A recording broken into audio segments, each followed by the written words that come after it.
పెద్ది కోసం దేశమంతా తిరిగేస్తున్నారు రామ్ చరణ్. ఇప్పటికే భోపాల్, ఢిల్లీ, చెన్నై, బెంగళూరు అంటూ అన్ని చోట్ల కవర్ చేశారు. ఇప్పుడు తెలుగు రాష్ట్రాల వంతు. తాజాగా విజయవాడలో ప్రీ రిలీజ్ ఈవెంట్ భారీగా జరిగింది. దీనికి భారీ సంఖ్యలో అభిమానులు కూడా హాజరయ్యారు. మరి ఆ ఈవెంట్ హంగామా, చరణ్ ఏం మాట్లాడారు, హైలైట్స్ ఏంటి, ఇవన్నీ ఎక్స్క్లూజివ్గా చూద్దాం.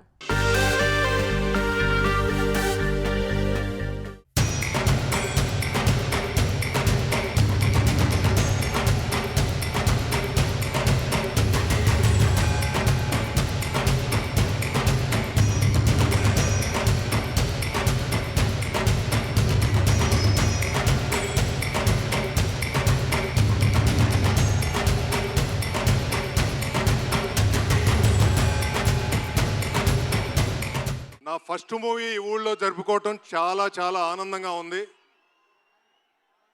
దానికి కారణం రామ్ చరణ్ గారు. ఆయన నాకు ఒక బ్రదర్, ఒక ఫ్రెండ్, ఒక వెల్ విషర్. మోస్ట్ కంఫర్టబుల్గా 2 సంవత్సరాలు ఈ సినిమాని చాలా కష్టపడి చేశారు. ఆయన చాలా డెడికేటెడ్గా చేశారు. ఎంత ట్రాన్స్ఫార్మ్ అయ్యారో నేను మీకు చెప్పలేను. ఆయనకి దాదాపు 3 దెబ్బలు తగిలినాయి. దానికి ఆయన ఆపరేషన్ కూడా చేయించుకోవాలి next month. Sorry for all the things sir, what he's happened in the shoot. But మీ కష్టం ఊరికే పోదు. నేను ఒక్కటే మనవి చేస్తున్నాను, ఇలాంటి అద్భుతమైనటువంటి cinema, periodic cinema, rustic cinema, ముఖ్యంగా గేమ్స్ నేపథ్యంలో కేవలం క్రికెట్ మాత్రమే కాకుండా రిజలింగ్ కూడా ఉన్నటువంటి ఆ నేపథ్యంతో తయారైనటువంటి ఈ సినిమా పూర్తి స్థాయిలో విజయవంతం జరగాలని మనస్ఫూర్తిగా కోరుకుంటున్నాను. ఆంధ్రప్రదేశ్ రాష్ట్ర ప్రభుత్వం తరపున ముఖ్యమంత్రి చంద్రబాబు నాయుడు గారు, ఉప ముఖ్యమంత్రి పవన్ కళ్యాణ్ గారి తరపున ఒకే ఒక్క మాట చెప్తాను, ఆంధ్రప్రదేశ్ రాష్ట్రం సినిమా పరిశ్రమ అభివృద్ధి కోసం కట్టుబడి ఉంది.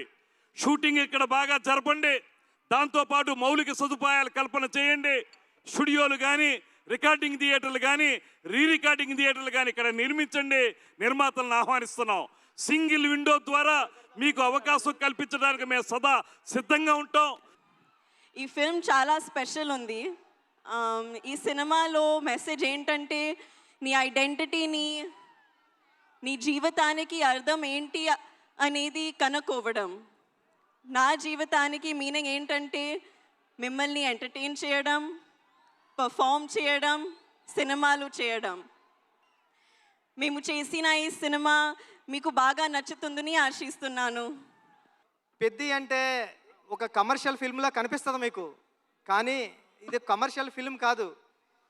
చాలా కమర్షియల్ ఫిల్మ్గా ఉంటూ ఒక ఎమోషనల్ డ్రామా. ఇది ఒక ఆటగాడి జర్నీ. అంటే ఆట అంటే ఇన్నాళ్ళు ఆట అంటే ఆగతాయితనంగా ఉంటుంది, కానీ ఆట ఏం తీసుకొస్తుంది ఒక మనిషికి? తన ఐడెంటిటీ తీసుకొస్తుంది, తన గౌరవం తీసుకొస్తుంది, తన చుట్టూ ఉన్న మనుషుల్ని కూడా మారుస్తుంది అని చెప్పే కథ పెద్ది. అంటే పెద్ది అంటే అలలా ఎగసిపడిన మనిషి కథ కాదు, పడినా లేచిన మనిషి కథ పెద్ది. ఇది మామూలు సబ్జెక్ట్ కాదు, ఇది ఎగిసిపడే ఒక మనిషి కథ కాదు. కిందకి పడిన మనిషి లేచి ఎలా నించుంటాడో అలాంటి కథ ఇది. అందరూ కష్టం గురించి మాట్లాడుతున్నారు. అరే ఇలాంటి కథ కోసం కాకపోతే ఎప్పుడు కష్టపడతామండి? కష్టంతో చేసిన పని కాదు, చాలా ఇష్టంగా ప్రేమతో చేసిన పని. ప్రతిరోజు లెగిసి పొద్దునే షూటింగ్ ఎప్పుడు వెళ్ళాలా, జిమ్ చేసి షూటింగ్ ఎప్పుడు వెళ్ళాలా అని అనిపించిన one of the rarest films నాకు. బహుశా ఒక మగధీర కనిపించింది, రంగస్థలానికి కనిపించింది, RRR కనిపించింది, మళ్ళీ నాకు పెద్దికి అనిపించింది. అలాంటి భావం, అలాంటి ఒక ఎక్స్పీరియన్స్ ఇచ్చిన మా బుచ్చిబాబుకి స్పెషల్గా థ్యాంక్స్ చెప్పాలి. బుచ్చిబాబు ఇది నాకు కథ నరేట్ చేసి ఇంట్లో నిజంగా చాలా ఆశ్చర్యపోయిన, తన బుర్ర ఎలా పనిచేస్తుందో అని. ఇంత అద్భుతంగా రాసి పెట్టుకోండి. ఇండియాలో నంబర్ 4 or 3 టాప్ డైరెక్టర్స్లో బుచ్చిబాబు పేరు ఉంటుంది ఫ్యూచర్లో. ఎప్పుడైనా ఒక ఆట ఓడిపోతే అది ఆటగాడు ఓడిపోయినట్టే కాదు, ఒక దేశం మొత్తం ఓడిపోయినట్టు ఏ ఆటైనా. అలాగే ఈ పెద్దిగాడు మీ అందరికి తెలిసి ఆ డైలాగ్ ఉంది, ఆట ఆడలేదు, ఏంటది, పోరాడాడు. అలాగే మీ అందరి ఆశీస్సులతో, దుర్గమ్మాదేవి ఆశీస్సులతో మీ అందరికీ ఉండాలని, మా అందరికీ ఉండాలని, ఈ 4వ తారీఖున వచ్చే ఈ పెద్ద సినిమాకి ఉండాలని మనస్ఫూర్తిగా దుర్గాదేవిని కోరుకుంటున్నాను.